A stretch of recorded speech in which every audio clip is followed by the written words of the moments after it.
Buksan po natin ang ating mga balatang sulatan sa sulat ni Propeta Isaias sa Lumang Tipan. Babasahin po natin ang Kapitulo 10, talatang 33 hanggang Kapitulo 11, talatang 10. Isaiah chapter 10 verses 33 hanggang chapter 11 verse 10. Kung hindi na pong nakita sa inyong mga Bibles, akin na pong babasahin ito. Ulitin ko, Isaiah chapter 10 verse 33 to chapter 11 verse 10. Tagalog po ng Biblia, tingnan mo, puputuli ng Panginoon ng mga hukbo ang mga sanga sa pamamagitan ng kakilakilabot na kapangyarihan. At ang napakataas ay ibubuwal, at ang matayog ay ibababa. Kanyang puputulin ang mga sukal ng gubat sa pamamagitan ng palakol, at ang Lebanon at ang maharlika nitong mga puno ay babagsak. May usbong na lalabas mula sa tukod ni Jesse, at sisibol ang isang sanga mula sa kanyang mga ugat. At ang Espiritu ng Panginoon ay sa kanya, ang diwa ng karunungan at ng unawa, ang diwa ng payo at ng kapangyarihan, ang diwa ng kaalaman at ng takot sa Panginoon, at ang kanyang kalulugdan ay ang takot sa Panginoon. Hindi siya hahatol ng ayon sa nakikita ng kanyang mga mata, ni magpapasya man ng ayon sa narinig ng kanyang mga tenga, kundi sa katuwiran ay hahatulan niya ang dukha at magpapasya ng may karampatan para sa maaamo sa lupa. Sasaktan niya ang lupa ng pamalo ng kanyang bibig, at ang hinga ng kanyang mga labi ay kanyang papatayin ang masama. Katuwiran ang magiging bigkis ng kanyang baywang, at katapatan ang pabigkis ng kanyang mga balakang. Ang mga asong gubat ay maninirahan kasama ng kordero, at mahihigang kasiping ng mga batang kambing ang leopardo. Ang guya, ang batang leon, at ang patabain ay magkakasama, at papatnubayan sila ng mga munting bata. Ang baka at ang oso ay manghihinain. Ang kanilang mga anak ay mahihigang magkasiping. At ang leon ay kakain ng dayami na gaya ng baka. Ang batang pasusuhin ay maglalaro sa lungga ng ahas. At ang batang kahihiwalay lang sa suso ay isusuot ang kanyang kamay sa lungga ng kulubong. Hindi sila mananakit o maninira man sa aking buong banal na bundok, sapagat ang lupa ay mapupuno ng kaalaman ng Panginoon, gaya ng tubig na tumatakip sa dagat. Verse 10, at sa araw na iyon, ang ugat ni Jesse ay tatayo bilang sagisag ng mga bayan. Siya ay hahanapin ng mga bansa, at ang kanyang tirahan ay magiging maluwalhati. Salamat sa Panginoon sa pagkabasa ng kanyang salita. Isa po sa mga kapansin-pansin kapag dumarating ang Christmas season, holiday season, ang Disyembre, ay biglang lumiliwanag ang ating kapaligiran. Ang mga lansangan ay nagiging maliwanag, ang mga tahanan ay lumiliwanag, nagkikislapan, no? At ang syudad, ang Makati, pag pumunta kayo, ay talagang napakaliwanag din. Ano bang kakaiba talaga ang Disyembre? Parang minsan iniisip ko na mayroong may 11 buwan ng kadiliman sa Pilipinas, at bigla na lang liliwanag pagdating ng Disyembre. No? Maganda rin naman ito, di ba? Masaya kung titingnan natin. Pero, nais kong ulitin sa ating lahat na ang liwanag na ibinibigay ng Disyembre sa ating mga lansangan, sa ating syudad, sa ating mga tahanan, ay isang artificial na liwanag lamang. Sapagkat hindi nito kayang bigyang liwanag ang isang madilim na kaluluwa ng isang tao.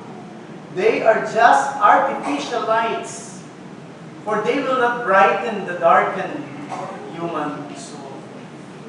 Gaano man kaliwanag ang mga Christmas lights ninyo sa inyong mga tahanan ngayon, kung meron man kayo, gaano man kaliwanag ang mga syudad, ang mga lansangan, kung kayo man ay nakatira dyan sa Pasita na ang pangalan ng street ay Kalye Pogi, na talagang poging-pogi talaga ang kalye na yan sa Disyembre, magdamadaan kayo na pakaliliwanag ng mga bahay yan.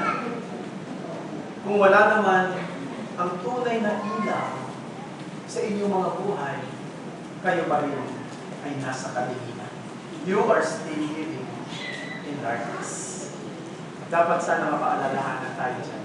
Huwag kayo mainggit. Kung wala kayong pambili ng Christmas light, huwag kayo mainggit kung kayo ay walang Christmas light, no? At sasabi na, pakalungkot naman ang aming bahay. Samantalang kapaligiran ko ay napakagaganda. Kung si Kristo ay nasa iyo at kayo na kay Kristo, mas matindi ang liwanag na dala niyo kaysa sa kanila. No, dito po, sa binasa natin ngayon, makikita natin dito ang isang matinding kadiliman. Ngunit pagkatapos ng matinding kadiliman, ay mayroong liwanag na unti-unting sumisilay. Papapansin niyo sa binasa natin, ngayon, dito mga kapatid, na inihalin tulad ang bayan ng Israel o ang bayan ng Huda sa isang puno na ang sabi rito ay pinutol, ibinuwal. No? Sa talatang 33 ng Isaiah, Kapitulo 10, ang sabi doon, pinutol ng Panginoon. Isang punong pinutol. Doon niya inahalin tulad ito. Alam natin na ito hindi literal na pagputol sa isang puno. Ito po ay pagsasalarawan ng bayan ng Huda. Pagsasalarawan ng bayan ng Israel. Na sa kanilang pagsalangsang sa kalooban ng Diyos, na sa kanilang di pagiging tapat sa tipan ng Diyos, ano ginawa ng Panginoon sa kanila? Ipinadala ng Panginoon ang parusa. Pinadala ng Panginoon ng paghatol. Dinala niya ang mga taga-Assyria. Ang mga taga-Assyria, sinakop ang bayan, ang northern part ng Israel, at silang lahat ay nawala na ngayon. Kaya meron tayong tinatawag na the 10 lost tribes of Israel. At narito nagbabanta rin ang mga taga-Assyria sa Huda. Buti na lang, hindi nangyari yon. Hindi natuloy ang paglusob at pagsakop sa bayan ng Huda ng panahon ni Hezekiah, dahil si Hezekiah ay humingi ng awa sa Panginoon, tinulungan sila ng Panginoon, at 185,000 Assyrian troops were killed by the angel of the Lord when they encircled the city of Jerusalem. Pero pagkatapos niyan, ang mga taga-Huda ay muli na namang nagrebelde, and of course, finally, ibinigay ng Panginoon ang hindi paghatol sa kanila. Lumusob ang mga taga-Babylonia, at sila ay kinurbog, binasa ang buong syudad ng Huda. Pagkatapos nilang bihag ang ilan sa mga tao doon sa Babylonia, at sa loob ng 70 taon, wasak ang templo, ang buong Huda ay bungkag at walang laman. Malungkot ang nangyari. Ano mo isang puno na pinutol ang bayan ng Huda. Pero pansin ninyo, mga kapatid, sa talata 11, sa Kapitulo 11, may usbong na lalabas mula sa tuod ni Jesse. At sisibol ang isasanga mula sa kanyang mga ugat. Hindi ba yan ay kakaiba? Ano? Pinutol. Pero pagkatapos ng ilang meron parang usbong na lumalabas sa puno. Nangyayari yan, di ba? Pag nagputol ka ng puno, baka hindi mo naman talagang binunot ang mga ugat. Pag pinutol mo yan, mayroong umuusbong ulit. No? May umuusbong ulit. Sabihin na nakita rito, may usbong na lumalabas sa tuhod ni Jesse at sinisibol ang isang sanga mula sa kanyang mga ugat. Ang ganda ng larawan na nakikita rito, mga kapatid. No? Dati isang putol na puno, halos patay na puno, ngayon mayroong usbong, nagiging sanga, at yung sanga na yun, muling magbubunga. Kaya nagbago yung metaphor dito eh. Kasi puro metaphor to eh. Then suddenly, the metaphor changes from a branch. Then, naging isang bata, naging isang lalaki, naging isang hari, naging isang ruler. No? Kasi niya, may sumibol, may usbong. Yung usbong naging isang boy, man, king, ruler, at pagkatapos kakaiba itong ruler na ito. No? Ibang klase itong ruler na ito. Sapagkat hindi nang ito maapektuhan ang bayan ng Huda o ang Jerusalem, kundi ang buong mundo. Pansinin niyo talatang Siyam. Sabi rito sa huling bahagi ng talatang Siyam, sapagkat ang lupa ay mapupuno ng kaalaman ng Panginoon, gaya ng tubig na tumatakip sa dagat. Ibang klase ito. Itong sumibol na ito. Sa kanyang pagsibol, muli siyang magbibigay ng liwanag, muli siyang magbibigay ng pag-asa, at makakapektuhan hindi ang Huda lang, ang Jerusalem lang, ang buong mundo. Mapupuno ng kaalaman ng Panginoon. So we have here a picture of hope, a picture of light, and a picture of light. Alam natin kung sino yung, alam niyo ba kung sino yung tuod na, sabi tuod ni Jesse, na si Sibon, ang isang sanga mula sa kanyang ugat? Yun ay walang iba, kundi ang hari ng mga hari at ang Panginoon ng mga Panginoon. Yan ang ating Panginoon sa Kristo. No, tatlong bagay na nais kong dalhin sa inyo ng mabilis. Unang-una, tingnan natin ang pinanggalingan ng hari na ito, the ancestry of the king. Verse 1, sabi, may usbong na lalabas mula sa tuod ni Jesse at sisibol ang isang sanga mula sa kanyang mga ugat. Tingnan niyo ulit. Para makasunod tayo. May usbong mula sa tuod ni Jesse. So si Jesse, ito kunyari, ito si Jesse. Mula doon sa kay Jesse may uusbong. Ito yung tuod ni Jesse. May uusbong. Pero pansinin din natin sa talatang 10. Tumalon tayo sa talatang 10. At sa araw na iyon, ang ugat ni Jesse ay tatayo bilang sagisag ng bayan. Siya'y hahanapin ng mga bansa at ang kanyang tirahan ay magiging maluwalhati. Kanina sabi tuod. Tuod ni Jesse. Pero ba't ngayon, ang sabi ay ugat ni Jesse. Yung daw uusbong ay galing sa tuod ni Jesse. Tuod. Tuod ni Jesse. Pero yung si Jesse mismo, ang ugat daw ni Jesse, siya. Ulitin natin ha, para hindi tayo malito. Uusbong siya mula sa tuod ni Jesse. At yung uusbong na yun mula sa tuod ni Jesse, ang ugat ni Jesse. Ang ganda, no? Napansin niyo mga kapatid? Ang ganda ng analogy nito. Ibig sabihin, mga kapatid, hindi ito basta anak ni Jesse. Ito ang may likha ni Jesse. Alam niyo ba, nang mabasa ito ng marami, lalo na ng mga Israelita, yung salitang Jesse, ano papasok sa isip kagad ng mga Israelita? Sino ba si Jesse? Sino? Si? The father of David. The great king of Israel. Siya yung anak, tatay ni David. At kaya anong marinig nila ito? Probably, ang papasok sa isip kagad nila. Kung ito'y tuod ni Jesse, ang tinutukoy nito ay si David. Pero hindi. Si David, oo, anak ni Jesse, pero hindi siya ugat ni Jesse. No? Ibig sabihin, hindi ito basta lang anak, kundi siya mismo ang may likha na Jesse. Siya ang pinanggalingan ni Jesse. Yan ay tumutukoy sa ating Panginoon sa Kristo. Siya na Diyos, na dakila, ang hari na ipapanganak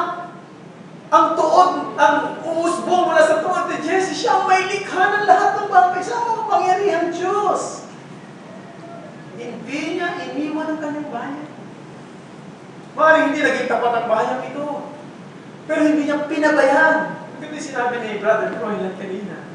Nung sabi niya na, di ba, nung tayo nagkasala, hindi niya nilipo lang sa katauhan. Hindi niya tinapos ang ating pag-iral. Di ba? Malaking blessing yan, ano? Alam niyo ba, hanggang ngayon, yung iba sa inyo, kung hindi pa kayo Kristiyano, buhay pa kayo, di ba? Samantalahin niyo yan. Huwag niyong isipin na yung buhay na yan, matatagal na matagal. Kung hindi kayo magkakaroon ng kaugnayan dito sa saan? Sa uusbong na tuod, mula sa tuod ni Jesse, na siyang ugat ni Jesse, makapahama kayo sapagkat siya ang Diyos. Na hindi niya iniwan ang kanyang bayan. At yun ang totoo. Hindi niya iniwanan ang bayan ito. Hindi niya tuluyang pinatay. Kaya nga pinutol niya lang yung puno. Hindi niya binulot yung pinakaugat at tinapon na lang doon sa apoy. Hindi. Ang ginawa niya, pinutol lang. Pero meron ding umusbong. Ito yung nagpapakita na ang Diyos ay hindi niya iniwan ang kanyang mga tao. Tapat siya sa kanyang mga tao. Hindi sila naging tapat. Pero siya ay magiging tapat sa kanyang pangako. Nakalimutan siya ng mga tao ito. Pero hindi siya nakalimot. At napakaganda ng ating Panginoong Diyos. Talagang dakila siya sapagkat sa totoo lang magkaminsan, hindi lang siguro magkaminsan, madalas ay nakakalimot din tayo sa Panginoon. Madalas binabaliwala natin siya. Napansin niyo ba yan? Sa inyong sarili? Binabaliwala natin siya. Madalas ay nakakalimutan natin ang ating tungkulin sa Kanya. Hindi natin inuuna siya. Pero hindi siya kailanman hindi niya tayo pinabayaan. No? Siya pa rin ay nagbigay sa atin ng pag-asa, ng pagkakataon, tunay na siya ang liwanag, buhay at pag-asa natin lahat. Kaya nga, ang kailangan natin ay laging magtiwala sa Kanya. Now, pangalawa, tingnan natin. The rule of the king, verses 3 to 5. At ang kanyang kalulugdan ay ang takot sa Panginoon. Hindi siya hahatol ng ayon sa nakikita ng kanyang mga mata, ni magpapasya pa ng ayon sa narinig ng kanyang mga tenga. Kundi sa katuwiran, ay hahatulan niya ang mga dukha. At magpapasya siya ng may karampatan para sa mga amo sa lupa. Sasaktan niya ang lupa ng pamalo ng kanyang bibig at sa hinga ng kanyang mga labi ay kanyang papatayin ng masama. Katuwiran ang magiging bigkis ng kanyang bewang at katapatan ang pamigkis ng kanyang mga balakang. So dito, makikita natin na ang haring ito na ipanganganak at maghahari at mamumuno ay hindi basta-basta hari. Isa siyang makapangyarihang hukom. Pero ibang klase siyang hukom. Hindi siya humahatol batay sa nakikita niya, sa naririnig niya. No? Hindi siya katulad ng mga hari sa Jerusalem. Hindi siya katulad ng hari sa Northern Kingdom. Puro masasama. Ang mga hari ito, iniisip lang ang kanilang sarili. Iniisip lang yung pakinabang na makukuha nila sa mga tao.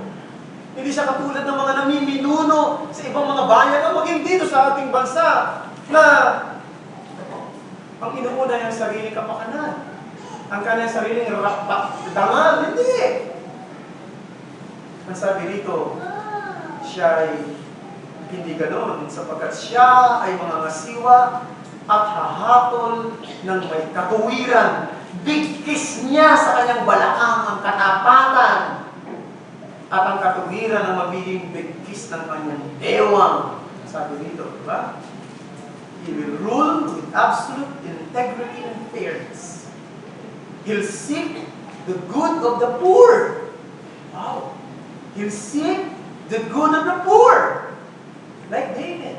And like David, he'll be a man after God's own heart. Isa sa mga naging highlight na balita sa Amerika, ano niyo ba yun? Nabalitaan niyo yung nagkagulo yung marami, no? Dahil sa paghatol yung jury, hinatulan nila yung, di ba meron isang pulis na namaril? Binaril yung isang bata, isang Black American, no? Binaril niya patay. Pagkatapos siyempre nilinis yung kaso. Pero ang kinalabasan nung paglilitis ng kaso, nagpasya ang jury na walang sapat na dahilan para yung pulis na yun ay parusahan sa kanyang ginawa. Ay talagang maraming ingay na narinig tayo. Umabot ka lang dito sa atin, ang ingay. No? Maraming protesta. May kanya-kanya mga sinasabi. Narito yung mga ibang mga nagsasabi. Ako, dito talaga merong racism. Kasi nga, Black American yung ano eh. Meron namang, pati mga Christian na-involved yan. Pag magbabasa kayo ng mga Facebook ng mga leading reform preacher and ano tawag ito, mga leaders sa Pilipinas, sa Amerika, marami silang mga ginabanggit sa kanilang mga FB patungkol doon. May mga nagsasabi sa kanila mga unfair yung justice, sa kabilang lahat, tama lang naman yung ginawa nyo kasi wala naman talagang sapagkat yung ginawa ng pulis tama lang dahil nung masabi nila nung lumalaban yung siya unang gumawa ng pamamaraan para itong pulis na ito gumawa ng para siya iba wala na tayong panahon para i-discuss niya. Pero ang gusto ko lang sabihin, hindi ko rin alam kung ano tama ron sa mga opinion ng marami. Kasi dito sa mundo natin, ay wala talaga katiyakan ng hustisya dati. No? Sapagkat ang mga hukom ng ating bayan, pwede mabayaran, pwede masugulan, o pwede rin naman magkamali talaga sila. Yung tinatawag na honest mistake. No? Nagkamali sila sa kanilang desisyon. Iniisip nila tama yun, pero nagkamali sila sa kanilang desisyon. Sapagkat they will just base their judgment according to the evidences na nakikita nila. So, pwede mangyari yan.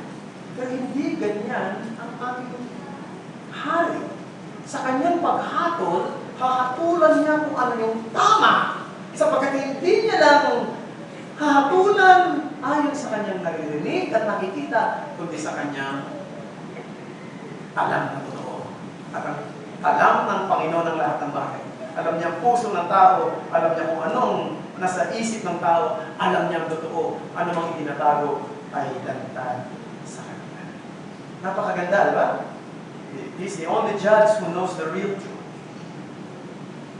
Siya lang. And how does Isaiah explain to us the nature of his kingdom? No? That this king will inaugurate and rule over, and reign over. Pansinin niyo, sabi doon, ang asong gubat ay maninirahan kasama ng kordero, ang mahigang kasipig ng mga batang pambing ng pilupato. No? Ano ba? Ang guya, ang batang leon, at ang patabain ay magkakasama. Guya, at batang leon magkasama. At papatnubayan nila sila ng munting baka. Ang baka at ang oso manginhinain. Makakita na ba kayo ng gano'n? Nanginhinain sa isang lugar, yung baka sa kanyang oso. At ang kanilang mga anak ay mahihigang magkasiping. At ang leon ay kakain ng dayami na gaya ng baka. Leon, kumakain ng dayami. Ang kinakain ng leon? Karne. Di ba? Ano yan? Hindi. Ano niyo mga kapatid? Ang punto rito, mamaya siguro papaliwanag ko ng museo, pero ang punto rito, iba. Ang pangangasiwa na gagawin ng hari ito. Punto tayo sa pangatlo. Ang mundo ng hari. The world of the king. What is the picture here? Parang Narnia ito, ano? Yung Narnia, ano natin kwento sa Narnia, pinanood ng mga youth yan dito ng matagal. Series yan, hanggang ano series yan, Louie? 3, 4, 5. Di ba tapos? Ha? Di ba tapos? Alam ko nakalimutan ko kasi yun, nawala ako sa focus ko. So, yun. So dito, ang kwento na yan, di ba sa Narnia, ay yung isang leon na pangalan si Aslan, tinulungan niya yung Narnia na ma-restore yung throne in the rightful one. No? Hindi yan ang picture ng pinakikita. Hindi ito picture ng isang makapangyarihang tao na inirestore niya yung kaayusan ng isang lugar. Hindi. Ito'y larawan ng Eden. Ito'y larawan ng isang paraiso. Ito'y larawan na kung saan ang Diyos ginawa niya ang mundo noon na wala pa itong kasalanan. Di ba? Nilikha niya ang tao ayon sa kanyang wangis. Ibig sabihin, kung ano ang katangian ng Diyos, yun ang katangian ng tao. Kung siya'y banal, banal ang tao. Kung ang Diyos ay matuwid, matuwid ang tao. Ganun nilikha ng Diyos ang tao. Ginawa niya ang mga puno, ang mga wolves, no? Mga asong lobo, ang mga oso, ang mga leon, ang mga baka, ang mga leopardo. Hindi sila nilikha para manira. Hindi sila nilikha para pumatay. Hindi sila nilikha para manakit. Hindi sila nilikha para katakutan. Hindi ka balantos yun para katakutan? Nakatakot yung napanood nyo napanood nyo ba yung sa YouTube, di ba?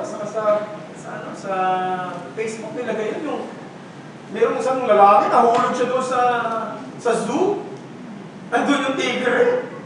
Talagang, nung pinanood ko, parang tumataas yung balahibo eh. Sumisigay pa, ginagalaw niya na yung tigre. Hinihilit na, pero wala eh. Sinagpang siya rito, dinala siya sa Malayo. Sabi ng tigre, maraming istorbo rito. At doon, nilapa siya. Nilikha ba ng Diyos ang mga yan para manakit, mandapa? Hindi. Ibig sabihin, ito'y larawan ng isang Eden. Paraisong ibinalik. Ito'y larawan ng isang mundong wala ng, sumpa ng kasalanan. Wala ng kasalanan. Wala ng sakit. Wala ng karamdaman. Wala ng kamatayan. It is a picture of spiritual truth of the peace that we know in our union with Jesus Christ. Mga kapatid, napakaganda nito. Sapagkat nung tayo ay lumapit kay Kristo at nagkaroon ng relasyon sa Kanya, no? Sinimulan niya na ito. Hindi pa natin ito lubos na nakikita ngayon. Itong nakikita natin ito, hindi pa natin nakikita ngayon yan. Pero mangyayari yan. Mangyayari yan. Kasama yan sa plano ng hari. Kasama yan sa kalubusan ng kaharian ng Diyos. No? Na mababalik ang isang paraisong puno ng kapayapaan. Walang alitan, walang sabangan, walang sakitan. Mababalik yan. Pero sinimulan niya na ngayon yan. Alam niyo ba, nung tayo ay nagkaroon ng relasyon kay Jesus, mga kapatid, nung tayo na nampalataya kay Jesus, tinapos niya, ito maganda yung halos may kaugnayan sa preaching kaninang mga, tinapos niya ang digmaang namamagitan sa atin sa Diyos. Yun yung kapayapaan. Hindi yung serenity na parang tahimik. No, yun ang kapayapaan. Tinapos ni Jesus ang namamagitang digmaan sa atin ang Diyos. Ang ganda niya. Hindi niyo ba alam kaaway yung Diyos? Kagalit yung Diyos? Ay, parang hindi eh. Sasabihin, hindi man ako nagagalit sa Diyos eh. Naniniwala nga ako may Diyos. Ginagalang ko ng Diyos. Pero kung wala ka kay Kristo, nakikipag-away ka sa Diyos. Sapagkat makasalanan ka. Ang kailangan mo ay tagapagligtas, manunubos, matuwid na tagapamagitan. At kung si Kristo na magitan sa iyo, tinapos ng Diyos ang digmaan niya. At yan ang napakaganda. Mga kapatid, very interesting itong verse 10 na ito. Tingnan niyo, itong verse 10 sabi, at sa araw na yun, ang ugat ni Jesse tatayo bilang sagisag ng bayan siya, hahanapin ng mga bansa at ang kanyang tirahan ay magiging maluwalhati. Binanggit yan ni Pablo. Kinote sa Romans 15 verse 10. Romans 15 verse 10.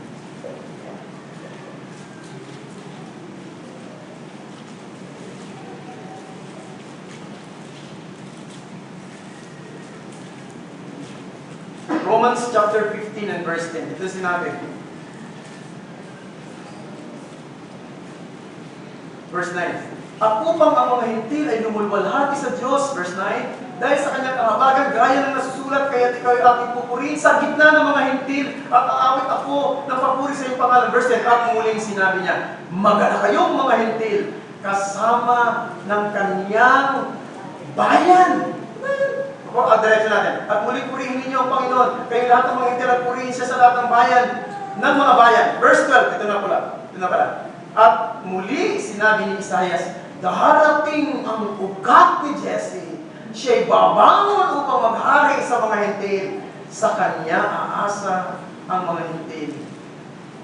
Pupuspusin nawa ng Diyos ng pag-asa ang buong kagalakan ng kapayapaan. So dito makikita natin, yung kung tinutukoy rito ay yung paghahari ni Kristo sa buong mundo. Nang ganap at sakdal, hindi lang sa bayan ng Juda, hindi lang sa Jerusalem, hindi lang sa mga sa lahat, maging sa mga hintil. At yun ang ating makikita rito.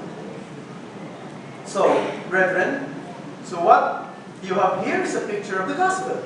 The redeeming work of this king-like Redeemer, affecting the whole world. Every tribe, every tongue, every nation, every people.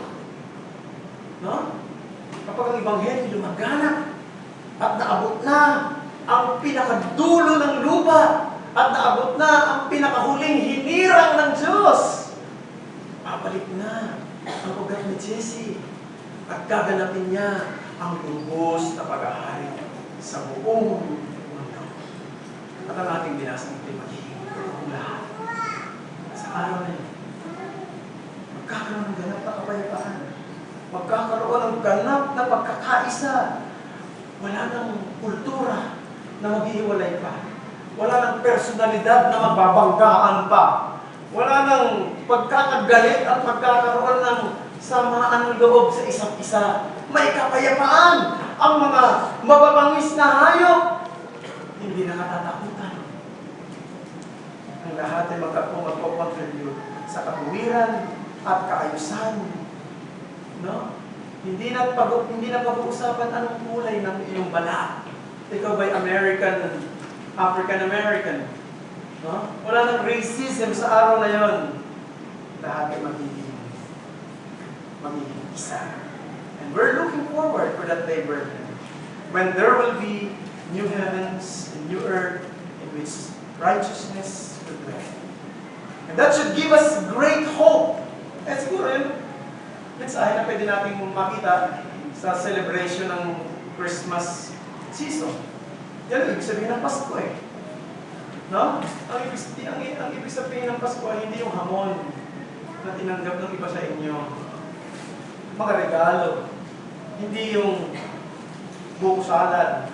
Hindi yung Christmas tree. Hindi yung kumikislap-kislap na mga ilaw. Hindi yun. Ito yung kinalaman sa isang umusbong na tuod. Nagbigay ng pag-asa. No? Parang maliit lang na usbong. Alam mo, yung nangyari sa Bethlehem, di ba? Sa pasagsaban. Yung pinanganak si Jesus, hindi pansin ng karamihan. Walang nakakalam, walang announcement. No? Nangyari sa isang pasagsaban. Tulad ng isang usbong sa tuod. Hindi napansin. Pero lumaki ng lumaki yan. Lumaki ng lumaki ang umusbong na yan. Siya ay nagsimulang pangaral, turo, gumawa ng mga alagad. Di ba? At ang kanyang pangalan ay kumakalat.